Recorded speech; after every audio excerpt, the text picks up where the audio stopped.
Hello my lovely student, this is Mansi. Welcome back to the channel. So हम exercise 5.1 start कर रहे हैं. So the first question we have is what will be the unit digit? Unit digit कौन सी होती है? जो हमारी ये last digit होती है, ये हमसे पूछे. So what will be the unit digit of the squares of the following numbers? अब इन numbers के जो square होंगे उनकी हमें क्या बतानी है? unit digit, last digit क्या होगी? So हमें पता है कि जैसे अगर ये आपने अगर इंट्रोडक्शन वीडियो देखा होगा तो ये सब आपको बहुत सिंपल लगने वाला है. जैसे अगर इसके लास्ट में 1 है, सो 1 इंटू 1 1 होता है, तो इसका जो स्क्वायर होगा उसकी यूनिट डिजिट क्या होगी? 1 होगी. ठीक है. सो हमें इस पूरे का स्क्वायर निकालने की जरूरत नहीं है, सिर्फ हम इसकी लास्ट डिजिट देखेंगे और देखेंगे कि उसके स्क्वायर की लास्ट डिजिट क्या होती है, वही इसके पूरे स्क्वायर की होगी. ठीक है. सुनने में कंफ्यूजिंग लग रहा होगा, अभी करके दिखाऊंगी, समझ में आ जाएगा. सो 2 2 जा 4, तो स्क्वायर की लास्ट डिजिट 4 होगी. 9 9 जा 81, 1 लास्ट में आया है तो ये हो जाएगा 1. 3 3 जा 9, 4 4 जा 16, लास्ट में क्या है? 6. 7 7 जा 49, लास्ट में क्या है? 9. 8 8 जा 64, लास्ट में क्या है? 4. सिमिलरली यहाँ पे 0, सो 0 किसके लास्ट में होता है? 0 इंटू 0 0 ही होगा. 10 के लास्ट में होता है 10 इंटू 10 100, तो लास्ट में 0 आएगा. देन 6 6 6 जा 36, लास्ट में 6. 5 5 जा 25, लास्ट में 5. ठीक है, समझ में आया. सो ये सारे यूनिट प्लेसेस पे, मतलब इनके जो स्क्वायर होंगे नंबर्स के, उनकी यूनिट प्लेसेस ये होंगी. इजी था, सिंपल था. आगे बढ़ जाते हैं. नेक्स्ट है the following numbers are obviously not perfect square, give reason. अब वो कह रहे हैं ये जो नंबर्स गिवन है ना आपको, ये परफेक्ट स्क्वायर नहीं है. क्यों नहीं है ये हमें बताना है. तो देखो अभी हम यहाँ पे एक चीज करके आए लास्ट क्वेश्चन में कि हमें ये पता है कि जो परफेक्ट स्क्वायर होते हैं उनकी लास्ट डिजिट क्या होती है. जैसे कि 2 इंटू 2 4, 3 3 जा 9, 4 4 जा 16, सिर्फ लास्ट डिजिट लिख रही हूँ मैं. 16 का लास्ट डिजिट 6 हो गया. सो 2 2 जा 4, या अच्छा 1 1 जा 1, 2 2 जा 4, 3 3 जा 9, 4 4 जा 16, देन 5 5 जा 25, 6 6 जा 36, 7 7 जा 49, देन 8 8 जा 64, 9 9 जा 81 एंड साथ में 10 इंटू 10 100. ये ध्यान रखना है, जब भी आप किसी नंबर का स्क्वायर करते हो तो हमेशा 2 जीरोस आती हैं एंड में. ठीक है. सो यहाँ पे हमें क्या क्या मिला? या तो एंड में 1 होगा, या 4 होगा, या 9 होगा, या 6 होगा, या 5 होगा. 6 लिख दिया, 9 लिख दिया, 4 लिख दिया, 1 लिख दिया, या डबल 0 होगा. ठीक है. अब ये परफेक्ट स्क्वायर क्यों नहीं है? क्योंकि देखो जरा इसकी लास्ट डिजिट 7 है. सो अगर लास्ट डिजिट 7 है तो वो परफेक्ट स्क्वायर नहीं हो सकता. लास्ट डिजिट 3 है, अगेन परफेक्ट स्क्वायर नहीं हो सकता. 8 है, नहीं हो सकता. 2 है, नहीं हो जाएगा. यहाँ पे देखो 3 जीरोस हैं, लास्ट में 2 जीरो या यहाँ पे 4 जीरो होते तब भी वो स्क्वायर होते, लेकिन अगर यहाँ पे 3 जीरो हैं तो ये किसी का भी स्क्वायर नहीं होगा. सो इसको हटा दो यहाँ से. देन जी यहाँ पे है लास्ट में 2, अगेन नहीं हो सकता. अगेन यहाँ पे 3 जीरो है, सो ये भी नहीं हो सकता. यहाँ पे सिर्फ 1 जीरो है, वो भी नहीं हो सकता. अगर आप किसी भी, जैसे हम 10 की बात करें तो 10 का स्क्वायर करोगे क्या आएगा? 100, क्योंकि ये दोनों जीरोस आ जाती है ना, तो ये होगा. अगर 40 ले लो, 40 का स्क्वायर करोगे 4 4 जा 16, साथ में 2 जीरो. तो जब भी आप स्क्वायर करोगे किसी ऐसे नंबर का तो हमेशा डबल जीरो आएंगी, 3 जीरो या 1 जीरो नहीं आ सकती. ठीक है, क्लियर ये चीज. नेक्स्ट क्वेश्चन पे चलते हैं. क्वेश्चन नंबर 3 पे, the square of which of the following would be odd number. इसमें से आप बताओ इनमें से किसका स्क्वायर ऑड नंबर होगा. देखो यहाँ पे लास्ट में 1 है, 1 इंटू 1 लास्ट डिजिट क्या होगी स्क्वायर की? 1. तो अगर 1 होगी तो वो ऑड नंबर होगा. ठीक है. इसकी बात करें 6 6 जा 36, लास्ट डिजिट हो गई 6, तो ये तो इवन हो गया, मतलब ऑड नहीं है. देन यहाँ 9 की बात करें तो 9 9 जा 81, तो स्क्वायर की लास्ट डिजिट 1 हो गई, मतलब अगेन ऑड हो गया. देन 4 4 जा 16, लास्ट डिजिट 6 है, तो ये इवन होगा. तो हमसे पूछा था कौन कौन सा ऑड होगा, थर्ड पार्ट और फर्स्ट पार्ट. क्लियर, समझ में आया. आगे बढ़ जाते हैं. Coming to question number 4, observe the following pattern and find the missing digit. So यहाँ पे आपको पैटर्न देख के जो ये डैश डैश दे रखे हैं इसको हमें फिल करना है. So चलो पैटर्न को ध्यान से समझते हैं. सबसे पहले है 11 का स्क्वायर 121. फिर क्या किया, इस 11 के बीच में एक जीरो ऐड कर दी, तो यहाँ पे क्या चेंज आया? ये हो गया 1021. समझ में आया? मतलब एक जीरो लगाई तो 1 के बाद भी जीरो, 2 के बाद भी जीरो. अब यहाँ पे देखो 2 जीरो जब उन्होंने लगाई तो 1 के बाद भी 2 जीरो, फिर 2 आया, फिर 2 जीरो 1, मतलब ये 121 सेम चल रहा है. इसके बीच में जीरोस लगती जा रही हैं जितनी यहाँ पे हैं. अब देखिए जैसे यहाँ पे 1 2 3 4 जीरोस है, इसका मतलब 1 के बाद 1 2 3 4 जीरो, फिर 2, फिर 1 2 3 4 0। सो ये आ गया 1 0 0 0 0 2 0 0 0 0 1। ठीक है, अब नेक्स्ट वाला पूरा खुद हमें लिखना है। सो कितने जीरोज है? 1 2 3 4 5 6, 6 जीरोज है। स्टार्ट किससे होगा? 1 से। सो 1 2 3 4 5 6 जीरो आ गई। ठीक है, अब क्या आएगा? 2, फिर से 6 जीरो। सो 1 2 3 4 5 6, और अब क्या आएगा लास्ट में? 1। सो ये आ गया इसका स्क्वायर। अब जरा देखो, इतने बड़े नंबर का आपने पूरा स्क्वायर निकाल दिया just because of this pattern. ठीक है, चलो आगे बढ़ जाते हैं। क्वेश्चन नंबर 5 में भी सेम वही चीज है। Observe the following pattern and supply the missing numbers. तो यहाँ पे मिसिंग नंबर्स जानने हैं। पैटर्न देखो, स्टार्ट सेम हुआ है पैटर्न। 11 का स्क्वायर 121। अब 101 में क्या किया? अगेन यहाँ जीरो डाल दिया, यहाँ जीरो डाल दिया। अब नेक्स्ट में उन्होंने सिर्फ 0 0 नहीं, साथ में ये 1 भी डाल दिए, तो यहाँ पे पैटर्न चेंज हो जाएगा। अच्छा, एक चीज और देखना, पैटर्न देखने का तरीका सबका अलग अलग होता है। जैसे अब मैं अगर ये नंबर, इतना बड़ा नंबर देख रही हूँ, तो मुझे पैटर्न क्या समझ आ रहा है? 10 20 30 40 50, उसके बाद उल्टा 40 30 20 और लास्ट में 1 लगा दिया। आप इसी पैटर्न को ऐसे देख सकते हो कि 1 और 1 स्टार्टिंग में भी और लास्ट में भी, उसके बाद 02 03 04 05, फिर 04 03, इस तरीके से। तो पैटर्न को देखने का तरीका अलग अलग हो सकता है। ठीक है, बस जो आप पैटर्न देख रहे हो उस हिसाब से आपको आंसर करना आना चाहिए। ठीक है, चलो वापस आते हैं। कहां तक देख लिया हमने? यहाँ पे हमने देखा कि ये चेंज आ गया कि इस बार उन्होंने सिर्फ 0 0 नहीं, साथ 0 1 0 कर दिया। तो पैटर्न क्या बन रहा है मेरा? 10 20 30, और फिर 30 के बाद 20 और 1 लास्ट वाला स्टेशनरी हो गया। ठीक है, यहाँ पे भी ये पैटर्न दिखा मुझे 10 20 30 40 50, और 50 के बाद फिर रिवर्स 40 30 20। बट अब यहाँ पे 30 के बाद रिवर्स हो गया, यहाँ पे 50 के बाद रिवर्स हुआ। तो ये 30 और 50 का क्या कनेक्शन है वो यहाँ पे हम इससे देखेंगे। यहाँ पे देखो कितने 10 है? 1 2, यहाँ पे 2 बार 10 आया नंबर में, तो ये 30 तक गया, मतलब एक और ज्यादा जाके फिर रिवर्स हुआ। और नेक्स्ट में देखो 1 2 3, यहाँ पे 3 बार 10 आया, मतलब 40 तक जाके रिवर्स होगा। तो कैसे होगा? 10 20 30 40। ठीक है, अब रिवर्स कैसे होगा? 40 के बाद 30 20 और फिर 1। ठीक है, 10 नहीं, क्योंकि लास्ट वाला 1 स्टेशनरी है ना, सो 1। ठीक है, अब नेक्स्ट में भी सेम पैटर्न दिख रहा है 10 20 30 40 50 40 30 20। अब यहाँ पे 50 के बाद रिवर्स हुआ, एक ज्यादा से होता है, मतलब 4 बार 10 आएगा। सो 10 10 10 10।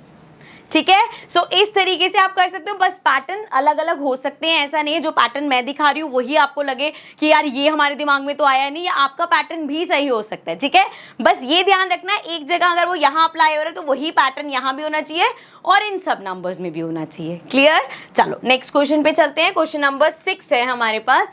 Using the given pattern find the following numbers. Again pattern देखना है और नंबर्स देखने हैं, तो जरा देखो कनेक्शन। यहाँ पे क्या हुआ? 1 2 2 और ये आ गया 3। कोई हमें अभी तक कुछ समझ नहीं आया, लेकिन अगर देखो मैं इस तरीके से पैटर्न देखूं, जैसे ये क्या चल रहा है? 1 2 3 4 5 6 काउंटिंग चल रही है। उसके बाद जी 2 3 4 5 6 7 काउंटिंग ही चल रही है ना, मतलब इस डैश में 6 आ जाएगा।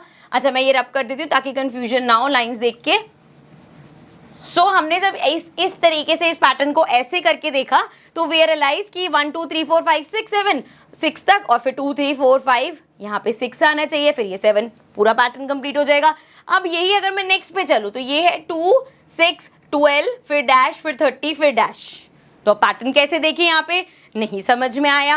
नेक्स्ट वाले में अगर हम देखें तो ये है 3 का स्क्वायर फिर 7 का स्क्वायर फिर 13 का स्क्वायर फिर 21 का स्क्वायर फिर 31, मतलब इनके बीच का जो डिफरेंस है वो तक सेम नहीं है। तो कैसे करेंगे? कहाँ से ढूंढे कि कैसे ये चीजें आ रही हैं? सो अगर मैं यहाँ पे ये ट्रिक देखूं कि ये 2 फिर क्या हो गया +1 3 6 +1 7 12 +1 13। सो यहाँ पे क्या होगा कि +1 21 हो जाए, 20 हो सकता है यहाँ पे। सो 20 +1 21 हो गया, 30 +1 31 हो गया। बट यहाँ के फंस गए हम, ना ये नंबर है ना ये नंबर है। मतलब यहाँ तक तो आपने ठीक किया, बट ये 2 नंबर लगाने के लिए हमें और कोई पैटर्न ढूंढना पड़ेगा। सो और कोई पैटर्न देखो यहाँ पे, देखो 2 into 1, ये देखो ये पैटर्न्स देखते ही मेरे को समझ में आ रही, क्योंकि ऑब्वियसली मैंने ऐसे बहुत सारे क्वेश्चंस करे हैं। जब आप भी ऐसे क्वेश्चंस की बहुत ज्यादा प्रैक्टिस कर लोगे तो आपको भी पैटर्न्स ढूंढने आसान हो जाएंगे। अब देखो जैसे पैटर्न मुझे मिला 2 1 2 3 2 6 4 3 12 5 4 20, मतलब इस नंबर और इस नंबर को मैं मल्टीप्लाई कर रही हूँ तो ये वाला नंबर आ रहा है। अगर आपको ये पैटर्न पहले ही मिल जाता तो 20 ऐसे कर सकते थे, है ना। सो यहाँ पे देखो 6 5 30। अगर यही एक पैटर्न हम देखते 30 डिवाइडेड बाय 5 6 आ जाता। मतलब एक सिंगल पैटर्न से भी आप कर सकते हो और छोटे छोटे पैटर्न्स लगा के भी कर सकते हो। सो यहाँ पे क्या होना चाहिए, अब 6 5 30, तो 7 × 6 इज 42। तो अगर ये 42 है, हमें पता है यहाँ पे एक नंबर ज्यादा आ रहा है, देखो ना 2 3 6 7 12 13 20 21 30 31, सो 42 43, सो ये आ गया 43। बस आपको मेक श्योर करना है, जैसे अगर आपने सिर्फ एक पैटर्न से सारा किया ना, तो अलग अलग पैटर्न के साथ भी देख लो कि अच्छा यहाँ पे मैंने इस पैटर्न से 6 किया था, बट हाँ काउंटिंग में भी 6 आ रहा है, मतलब हर तरीके से सेम आना चाहिए। ओके, सो ये था 6th क्वेश्चन। 7th क्वेश्चन पे चलते हैं। विदाउट एडिंग फाइंड द सम। अब इनको ऐड नहीं करना, लेकिन आपको इनका सम निकालना है कि 1 + 3 + 5 + 7 + 9 क्या होगा।